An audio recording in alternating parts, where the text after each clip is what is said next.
And joining us today at Manaw at the table is Joanne White, all the way from County Monaghan, Ireland. Joanne is a lecturer in the School of Built Environment at Dundalk Institute of Technology and the founder of Women in Construction Ireland, WICI, with over 15 years of experience across various roles in the construction industry. Joanne is passionate about promoting gender equality and advancing women's participation in the sector. Her academic research focuses on integrating diversity and inclusion within the built environment, and she has led numerous training programs designed to empower women and foster inclusive workplaces. As a recognised advocate for policy reform, Joanne frequently speaks at national and international conferences and contributes to key industry discussions shaping the future of construction. Through her leadership of ICI, Joanne continues to create pathways for mentorship and professional growth, inspiring the next generation of women leaders in construction.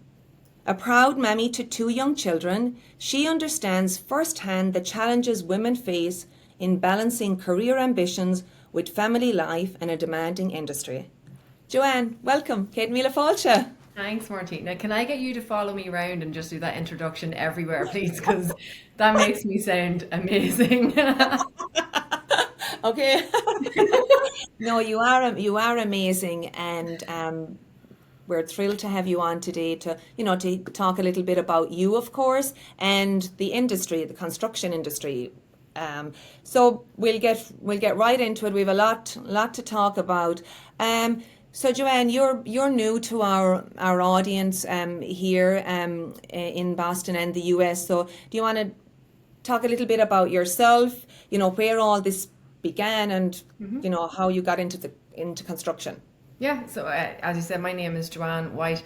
This construction started for me from a very, very young age. So my dad is a quantity surveyor and he had his own company when I was growing up. So I was on construction sites way earlier than I should have been legally, looking back. But when he was working during the summer, I'd be with him, Halloween with him, Christmas with him. And I remember distinctly being on site one day and he was walking around, and he'll probably never watch this, but he was walking around giving out to people. And I was like, you get paid to do this as a job. Like, so someone when I grew up is going to pay me to do this. Like, I get paid to do this. This is obvious. Like, so from then I knew it was construction. I didn't know what in construction. Originally I had thought architect, even though I have absolutely no artistic skills at all. Did my work placement with school in an architect's office and knew within the first 30 minutes that I had made a mistake, and spent the rest of the week trying to figure out what I was going to change from architecture to. Settled on building surveying in DKIT because it was close to home. At 18 I wasn't ready to move away from home.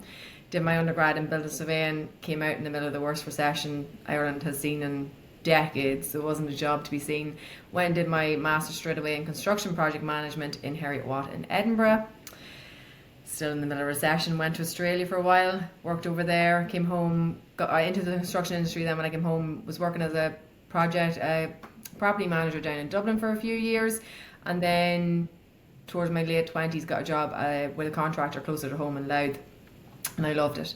I was working as a QS even though I wasn't qualified, so I went back and did another master's in quantity surveying in TU Dublin, and loved it. When I say I was a contractor's QS, it was a family-run business. I was doing everything. One day I could be doing invoices. The next day I could be out on site counting blocks. The next day I could be chasing money from a client. It was, collect the kids from school, put the kettle on. It was everything, which I loved because it gave me such a rounded experience of the construction industry, not just from a QS perspective. But if we fast forward to 2020, obviously COVID hit, which wasn't easy, but that wasn't even the reason why I left. I had my first child in May 2020. I had to think there. May 2020. And it wasn't working. I actually couldn't make it work. And it wasn't the company's fault. And it wasn't my fault. And it certainly wasn't the child's fault. But I couldn't be at site meetings at 7:30 when the crash didn't open till 8.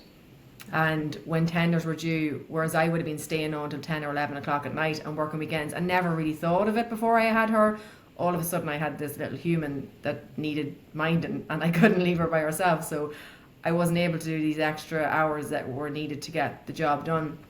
So I did make the decision to leave, and it was a very difficult decision. I cried for weeks over it, and I remember ringing the boss and crying down the phone to her because I didn't want to leave, but I had no choice. Now I was very lucky in that I got a job in TU Dublin lecturing, so obviously the hours and the days are much more inclusive and flexible when you have children.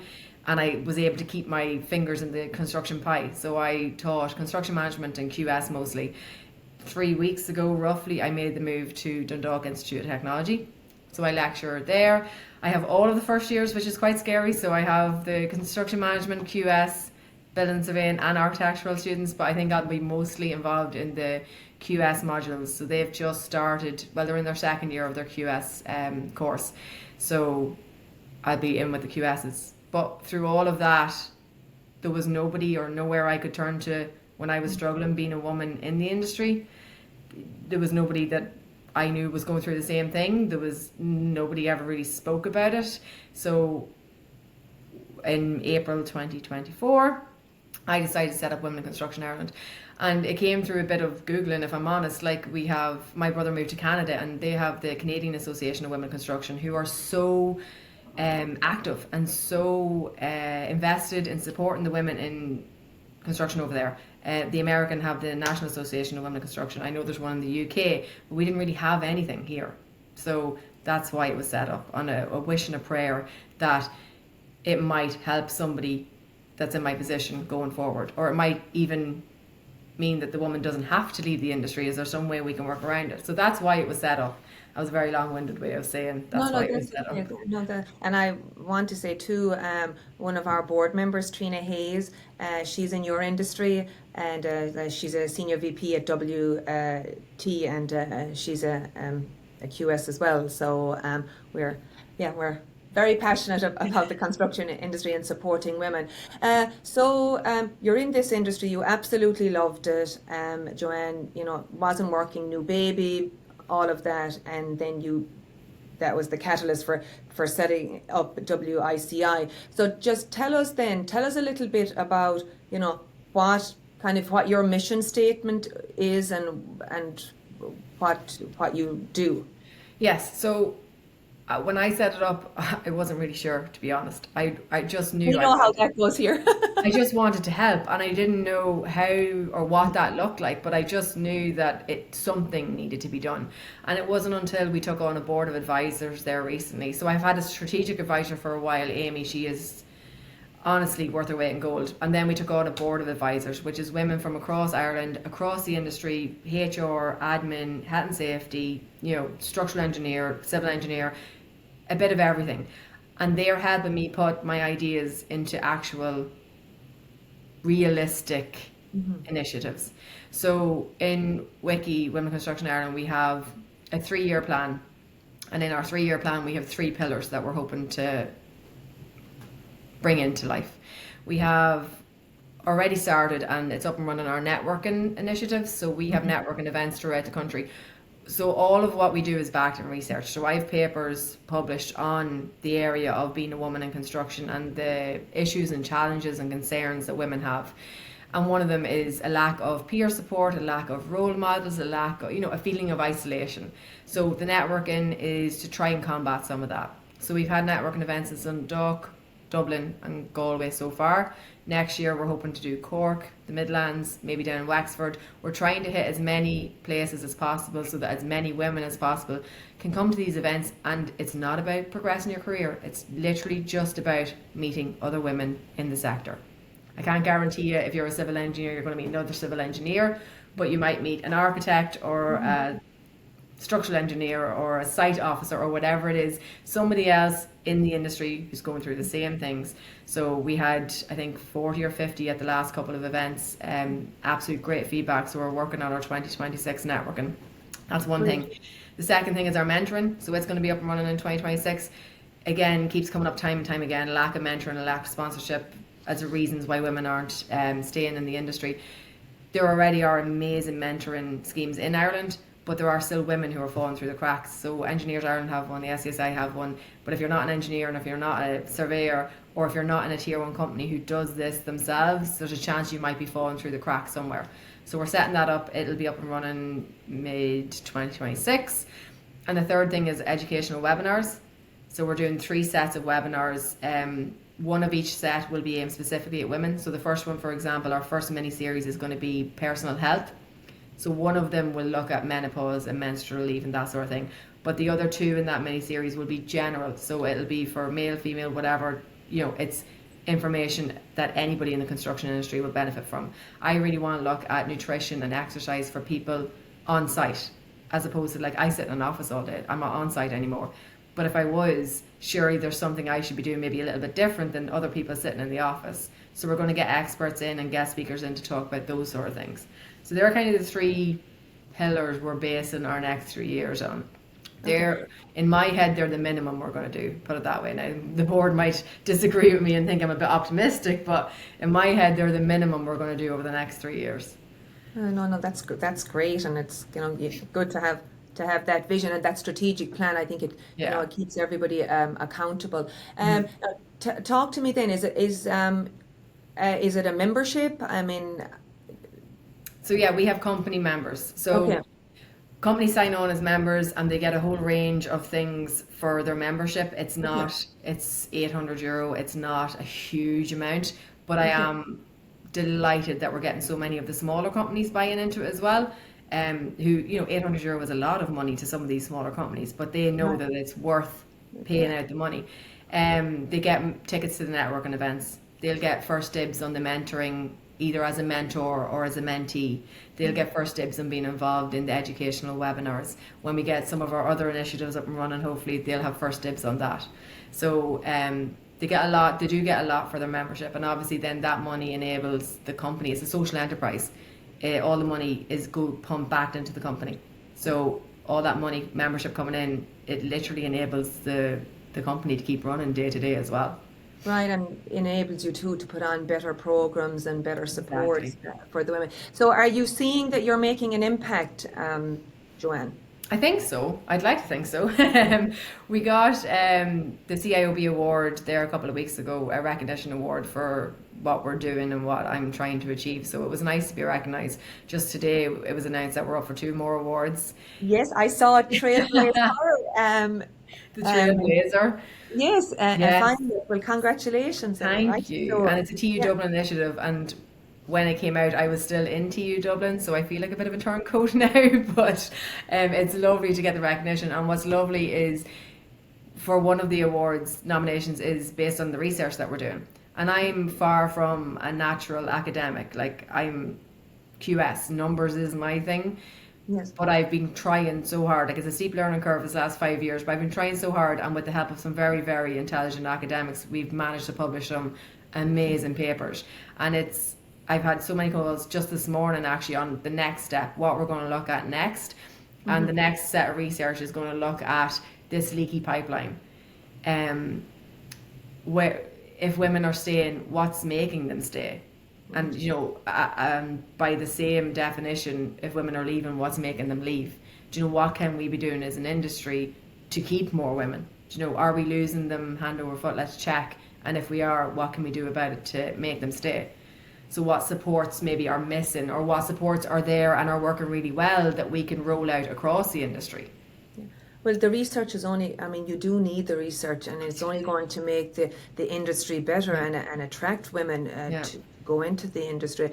Let's talk a little bit about the construction industry and women and some of the barriers to entry. And also, I think it's not all about hard hats and block laying and being on a building site. So talk to us. Maybe do you want to if you're somebody filling out your CAO form, what you might be thinking of, and then through that through college and getting a job in the industry. That was a big push on why we did the podcast last year. So what we did last year was the podcast I wanted to look at initially, looking at the different decades, women in their 20s, 30s, 40s, 50s, 60s. My first issue was I couldn't find many women in their 50s and 60s that were still in the industry. they were like me, they would have left and now have educational roles, or they've moved into other areas.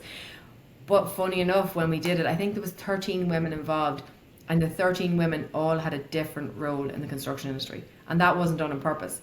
I didn't go out and look for 13 different roles. I went out and looked for 13 women or 14 women or whatever it was, and it just so happened that they all had a different role. So I think the podcast really emphasised that we're far from hard hats and high vis and boots. Obviously, that is still the case for some roles. Your contracts manager, your site manager, on-site engineers, labourers, obviously. But the industry has moved on, and there's so much more available. Even since I left the industry 5 years ago, there's new roles with AI and drones and all that I wouldn't have a clue about. But you might never set foot on a site and still be involved in the construction industry. And that's a big part of what I want to get across as well. There's massive initiatives out there getting women into STEM, and they're amazing.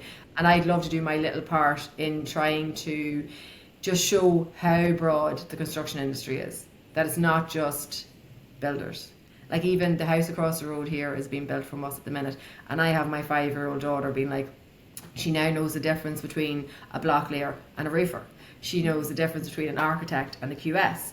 Not everybody has a mammy that's that invested into the construction industry. So I want to make sure to the kids out there, to the special little girls, that they know it's not just an architect, because architects are fairly well known. It's not just a builder, that there's so much more to it. So the podcast is one thing. I do want to do like a social media campaign on it as well. So that's one of the things outside of our 3 pillars that may or may not get done in 2026. It might be pushed to 2027, but it's on the to-do list, just to highlight just how broad and how many options there are. And even if you come in as an engineer, you might move to QS, or you might move to health and safety. Even within the industry, when you get into it, there's always potential to be moving around. Right. And then, even for your 5-year-old, that you're not saying, oh no, that's not an industry you should, you should be into. Now, I'm probably saying that because she's 5, and I'm hoping that in the next 13 years before she fills out her CEO that I can make a bit of a difference. But I know that the other fella, the 3-year-old, I'd have no problem him going into the industry. Whereas her, I would have butterflies and small reservations about what company is she going to end up with. Is she going to be surrounded by men every day? Is she going to have one other woman to talk to? Is she going to have a mentor or a role model or some peer support? And that's me coming from the industry. So I can imagine parents out there of young daughters who have no idea what the industry involves having severe reservations about young women joining. Okay.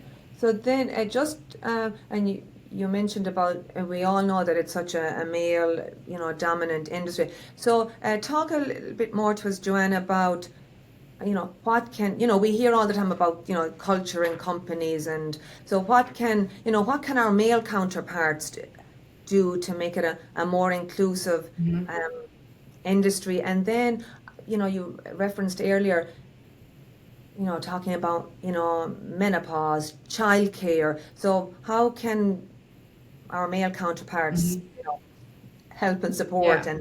And you consider that 90% of the industry is male. Yeah. So we're not making any changes without having the help of men. Even if every single woman in the construction industry in Ireland decided right now to make a change, it wouldn't be enough. We need to have the men sitting at the tables and having these conversations with us. They make up over 90% of the industry. So they are, whether we like it or not, the decision makers and the change makers within the industry. That can be supportive and be male allies on a huge scale. Supporting the inside training on menopause, and as a leader getting training in on menopause and making sure everyone sits down and does it, or making sure there's training on unconscious bias, or becoming members of Women in Construction Ireland. Or it can be small day-to-day male ally things. Like if you see a female apprentice being unconsciously picked on, say something. I've had the female electrician say that at the end of the day, she was always the one that was asked to tidy up and brush up while the lads were gone. And she said she knew the man that asked her wasn't thinking, and it wasn't done consciously. He wasn't making a spectacle of her or anything like that. It was just in the back of his head, she's a girl, she's going to give her the brush. Yeah. Once it was said to him, the man apologised, and she said it was never done again. And that was it. But it just took her boss to say it to him. Yeah. And it wasn't a big deal. It was like, oh, Jesus, I'm so sorry. I didn't even realize I was doing it. And then it was shared out from then on. Even just small things like that can make such a difference to somebody in the industry. Yeah, and exactly, and you do need the men to, as we always say, to give women the seat at that table. Oh, absolutely. Yeah. Like these tables have traditionally been surrounded by men. Like we're only now getting to the stage where maybe one seat at the table is for a woman. So I think, yeah, it's up to the men now to help bring more women up to achieve that seat at the table. And I should say, I don't think any woman should be given a seat at the table just because they're a woman. I think Oh no. every job should be given to the person who deserves it and is most qualified and is best fit for the job. We're just at the stage in the industry where there are no women at that stage, or they're not being given the opportunity to get to that stage, or very few are. So I think we need to help our women along to get to that stage to deserve their seat at the table. So then probably the schools um, play a big role. Education plays a big role. I mean, um, what would you like to see? Even government in Ireland. That's the wish list, isn't it? I I know, read right? something Yeah. recently. Now, forgive me if I have remembering this wrong, but something along the lines of children up until the age of 7 believe they can be anything, and then from the age of 7 onwards, they then start thinking, well, maybe I won't be president, or maybe I won't be an astronaut. And it's around the age of 7 that these doubts and start entering your mind. And I think I read that around the age of 7 is when girls are already being, well, I'm not going into construction. So I actually think what we're doing, and not to take away from what we're doing in secondary schools, it's amazing. I think it could be nearly too late for some of these young girls. I think there should be a big push getting into primary schools and just opening the doors. Now I know in DKIT we go around a lot of the local primary schools and explain what it is. I think having a female do that would be even better. Like you're showing firsthand, here's your role model that females can be architects or engineers or whatever it is. But I think while the massive push is on in secondary schools, I think we need to take a whole other step back and start looking at primary schools. That's my Interesting. thinking Interesting. anyway. And I Easier suppose, said than done. sorry, Joanne. Easier said than done. Well, I know, but I mean, we have to, keep chipping away at it and take, baby steps. It's not going to happen No. in No. one day for sure. And I suppose, we always say if I see myself, in the panel, or in the room, I can be like that person too. Exactly. So more, The lack of role models in yes, senior leadership is a big thing. If I was 18 or 19 joining a company and I seen that the entire top table was men, unconsciously I'm thinking, right, well, they don't want women at the top. And that's not very rarely the case. It's just that no women has ever made it that far. But I'm coming in as a young woman thinking, sure, what's the point in even trying? They don't have women in senior leadership, so why would I bother? and I mean, we are here in the US, Joanne, and you're in Ireland, but this is a global issue. It's Yeah. not it's No. it's not The numbers are it's not roughly the just same. Ireland. It's Yeah. global. The numbers are roughly the same, if Mm. not worse in some areas. In some cases, Ireland are actually better when it comes to the numbers that we have, which is quite scary. But like that research that I'm hoping to do on this leaky pipeline, I want to do that as a comparison to USA, to Australia, Yeah, to see is there one that's better than the other, and if so, what are you doing that we could be right. doing? Yeah. I Just I think in the US now, don't hold me to this, but I think it's 11.2% of the workforce yeah, of women are in we're construction. 9.3%, but I have Okay. reservations about both of those numbers because they include all of your admin, all of your Oh, HR, interesting. all of, yeah. Okay. Well, sorry, in Ireland they do anyway. Okay. So when Okay. you get down to, and that's not to take away, obviously every industry needs your admin and your HR. Yes. And Yes. like Yes. some of the women I've met that are the biggest advocate for women in construction are from HR and that. But when you get down to your technical roles, where this feeling of isolation and lack of role model, it really, really comes through, you're talking about way less than 9.3% in Ireland. Wow. Yeah. Yeah, so that just goes back to then, Joanne, really how important and the research is Yeah. paramount, because you really have to have accurate research. I Hmm. mean, I Yeah. hadn't And thought like, about it. You think you throw out these stats, and yeah, it makes us all sound so great, but then I when you know. really do a deep dive and peel Hmm. back the layers. Yeah. That 9.3% is anyone working within construction. Okay, okay. So like, and again, not to take away, but like if you think of HR, a lot of the HR areas in construction are predominantly female. So you probably don't have the isolation factor there, or the lack of peer support, or the lack of mentoring. It's when you get out onto a site as a contractor's QS, as an engineer, or in an office, a consultancy where it's predominantly male, that's where those factors come in. And I think that's why those numbers, I think 9.3% is a shocking number regardless. But I think when you even come down to what is potentially 3-4%, that's embarrassing if nothing else. Yeah, for sure. And then, Joanne, uh, could you share, like, what kind of, what stories have some of the women in construction, shared with you? And I'm thinking, even people that are, sole proprietors, being, if you're a quantity surveyor, or you're a civil engineer, and you work for yourself, it can be lonely, and you don't have support. So I'm wondering, what have you heard from some of your members? Yeah, I think being a sole trader or Yes, an entrepreneur or whatever yes, term you put in it, regardless of the industry, that can be a yes. lonely Oh, road to yeah, be it's on. lonely at the top, right? Yeah, and then Yeah, to be a woman in our yeah, industry in running your own company is next to impossible, I would say. And not impossible, because I do know plenty of women who run very, very successful um, companies within the construction industry. mm. They are very strong-willed, very smart, very stubborn, patient women. And I don't Yes, a think foreigner, are you listening? I wasn't going to say it, but the and you have to be to survive, because Yeah, you do. Yeah, in our industry, I think and people do laugh when I say it. I actually think if you want to succeed in the construction industry, it's a vocation.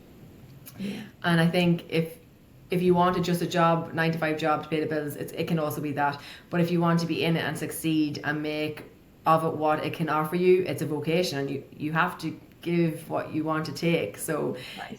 it does take a bit of effort and a bit of care and attention, but it can be so, so rewarding. And I wouldn't, as I keep saying when people ask me why do I do it, I wouldn't fight so hard for something I didn't believe in. And I think it is an amazing industry to be in. And I love driving past houses. And now, I didn't build them, but I tell the kids, Mommy built that house. I did not lay one block in that house, but I was involved. And I can say, Mommy built that house, or Mommy priced that school, or, that school's standing because Mommy put a price on it. And I love that sense of that we're literally building things for the next generation. There's not That's many industries can say that. We're literally building for our children. But by the same default, if I love it that much, and I do, and I did, and I couldn't make it work, what chance has young women coming in that don't have the support I did? I had my dad to, ring every hour of the day if I needed help. I have a very understanding husband who was happy with me working all the hours of the day, and he was doing his fair share of the childcare. And I live in Monaghan. Our childcare costs are nothing compared to Dublin or cities. Dublin. Yeah, And if I couldn't make it work, what chance has someone who doesn't have that support, or doesn't have the same background, or doesn't, I'm just conscious that I was in a very good position and couldn't make it work. So there's going to be people coming up way not as supported, not as lucky as I was. yeah. Oh no, I mean, you can hear the passion in your voice, and Yeah. that you care about the industry so much. You talked about your dad, and you were on the building sites with him. Probably from once you could walk, I would imagine. Yeah, and I have two brothers who have no interest. No interest. They both went into computers. I don't know if they've ever stood on a construction site in their lives. So, I'm sure you have used him as over the years when you were getting into the industry as a sounding Yeah. board, and I texted him the other day. I was trying to figure out something for the students, and I texted him and I was like, "Do you know where this number's coming from? I cannot figure it out." And he's like, "Joanne, you're 37." And I was like, "That's not what I asked you, Daddy. Do you know where this number's coming from?" He's girl. like, "When are you going to be able to do this by yourself? Probably never." So But I'm sure for him too, he trained, in a, different generation. So yeah, I'm sure he's obviously, of course, very proud of you. But I'm sure he's glad to see how the industry is evolving, and that there are supports being yeah. implemented for women. Like I'm the first. I never had any issues out on site. I wasn't coming home at night crying to mommy daddy saying I was being picked on because I was a girl, or someone said this or someone said that. I had a great experience on site. That is not the case for everybody, but I had a great. I can remember only one instance years ago, and it was small. It wasn't even big, but I was never the subject of anyone's joke or anything like that for being a woman. I was never treated differently. The only time I was treated differently for being a woman was when I was very heavily pregnant out on site, and they were minding me and wrapping me in cotton wool. But other than that, I was never treated any differently. So I think for me to start this is even more important because it only became an issue when I couldn't do it anymore. Right. Do you know, when I had to make the decision stay or go? And it wasn't because of how I was treated. It wasn't because of the pay. It was because I couldn't do it anymore. Literally. Well, you were in the hours. The Yeah. hours didn't work. Yeah. Childcare. So there was a lot of Yeah. factors. Um, Joanne, we hear all the time now, and there's this global skills shortage in construction. I'm sure some of the talent is leaving Ireland, to go to Australia, Canada, and coming to the US. Uh, do you have any, I guess, fears for the industry, going forward for women, and how are we going to kind of continue to, I guess, to close that gender gap? We I've been hearing about this skill short since I was in college. So Okay. this is this is not a new thing. But if we're not utilizing 50% of our population, we're never going to close this skill gap. Like, there's some research out there that if we hired every male graduate for the next 4 years, that is without them going to Australia and America, that we still wouldn't be anywhere near closing the gap. The skills gap, sorry. So Okay.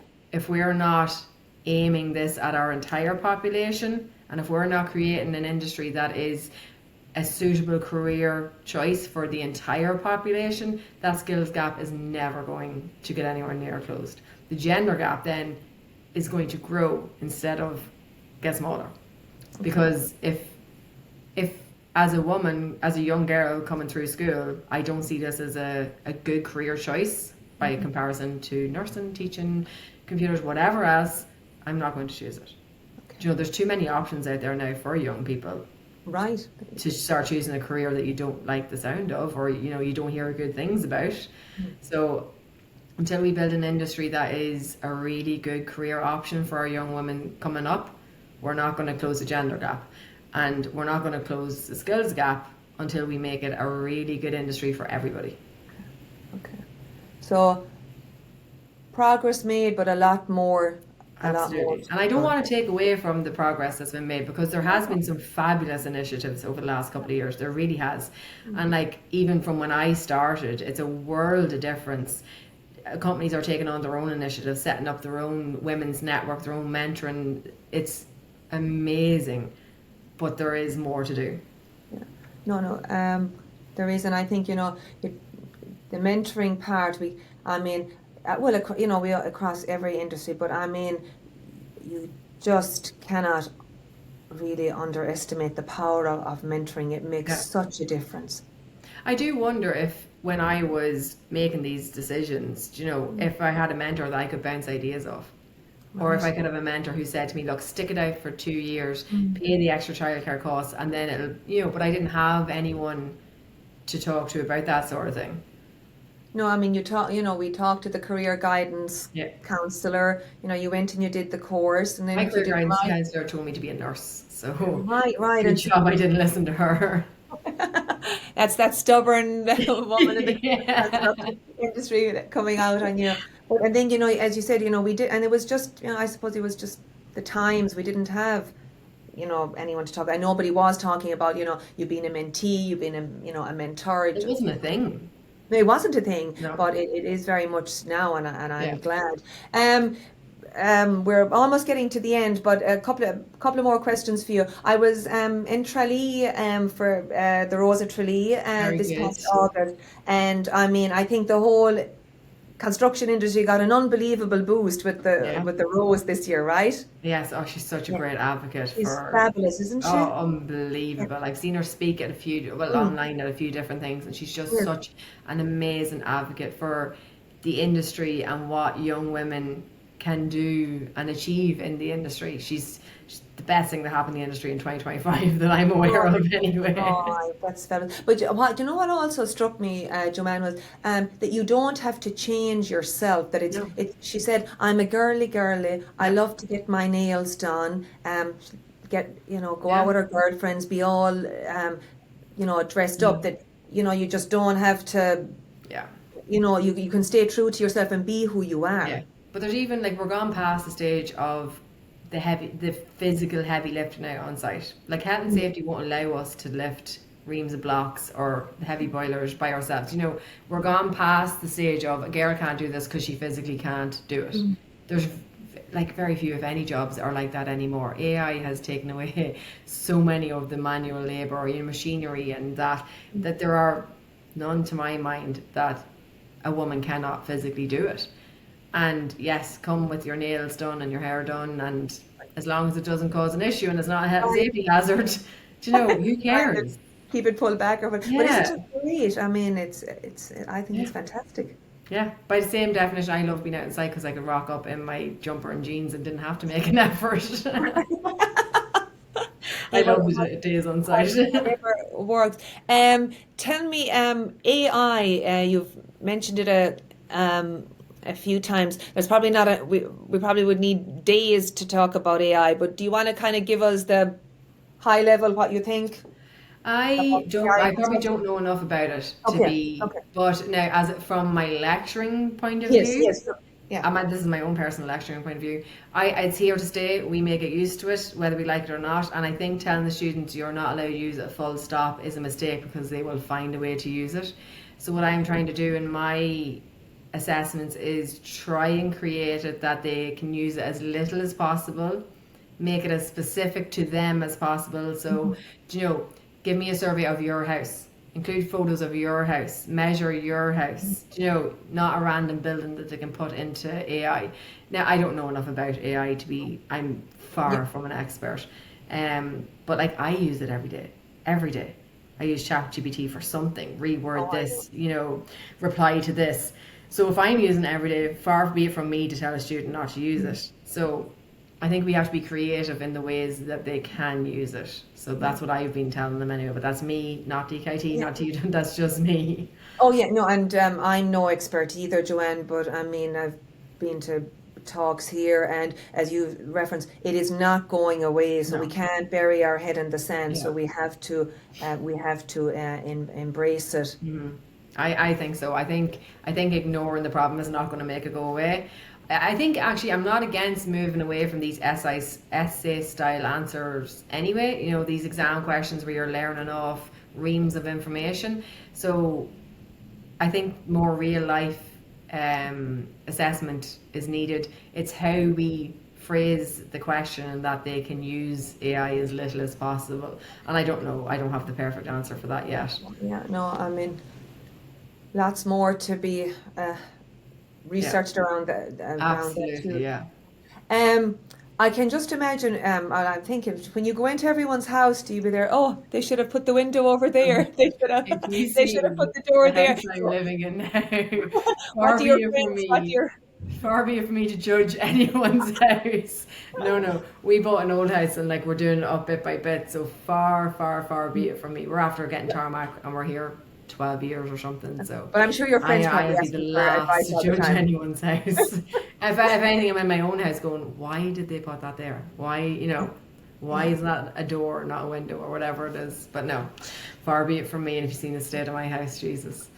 But I'm sure you travel, I'm sure you love probably looking at buildings, do you? And does I yeah. do, and I look at them from a very, again, a huge reason why I wasn't an architect and would make a horrible architect. I look at them going, Jesus, is that not a massive waste of money? Like from a QF's From a point of QS, view. yeah. And an architect's going to be like, oh, it's aesthetic and it needs it for this. And I'm Yeah. like, that Yeah. could be a straight line and that would have cost half the amount of money. Do you know? So my QS brain usually overrules Yeah. anything It's coming in more. artistic or Yeah. aesthetic. Yeah. Yeah. So Joanne, what's next? I suppose you kind of laid it out a little bit, your three pillars, but what's your big vision maybe for WICI? I would love for those pillars to be an annual thing. If we can, and to become bigger and bigger. I would love, I don't know if you notice, like the Canadian Association of Women and the National Association of Women, they have a conference every year. And I know we have our International Women's Day event, the CIF run. I love going to it. But if we had a conference style thing where people brought their research and spoke about, the research and the facts and the figures, I think that would be great, and for the industry to get involved in that as well. Look, in a dream world, I'd love to set up sponsorship and grants and things like that for women who are struggling. I've had so many women contact me in the last year saying, I want to come in, I'm a working mother of two, I don't have the money to go back to college, I don't have the money to buy tools to go back and be an apprentice, I can't pay for my childcare and go back and be a student. That kind of thing, I'd love to set up grants and scholarships, but that is going to be down the line. Like our 3-year goal is our 3 pillars. After that, then hopefully we'll be in a position to expand that. So the 3 pillars and the research is my goal, along with full-time lecturing, 2 babies, trying to play a bit of football, the usual. I would say you've a pretty full plate. But too, Joanne, I mean, my goodness, look at what you and the organization have accomplished to date. And I mean, you're a new organization. You're still in that, in that building stage. Yeah, and it is worth it. And everyone asks, why the hell do I do it? Like, I don't make money out of it. It's not a money making scheme. My money is my job, my lecturing job. This is my passion though, so if I can, and it sounds so cliched, and every time I say it I'm rolling my eyes at myself, if I can make the industry a slightly better place for women coming up, I feel like that's a good place to leave it. That's my what's the word I'm looking for, that's my contribution to the industry. And contribution to the industry. No, I agree, and we get it here, Manaw, we're volunteer led, and we are passionate about bringing all women together, both sides of the Atlantic. So I mean, you do it because you care, and as you said, you want to leave the industry in a better place. Yeah, basically my big thing is that if my daughter comes to me in 15 years when she's filling out 13 years when she's filling out her CEO and goes, Mommy, I'm going to put down an electrical apprentice or a QS or a site engineer or something really male dominated, that I won't have a heart attack and die on the spot, that I'll be able to go, right, that's okay, I'll help you, that I think it's a good choice. And at the minute I'm not sure we're there just yet, so I'm hoping in the next 13 years, and that's a very selfish reason, I know, but it's for her and all of the young women coming through. Well, exactly, it's for her and all the young women that are coming through. Joanne, this has been absolutely fabulous. Thank you for shining a light on the industry and the progress to date, and clearly a lot more to be done for women in construction. Thanks a million. Thank you so much, Martina, for having me. Thank you.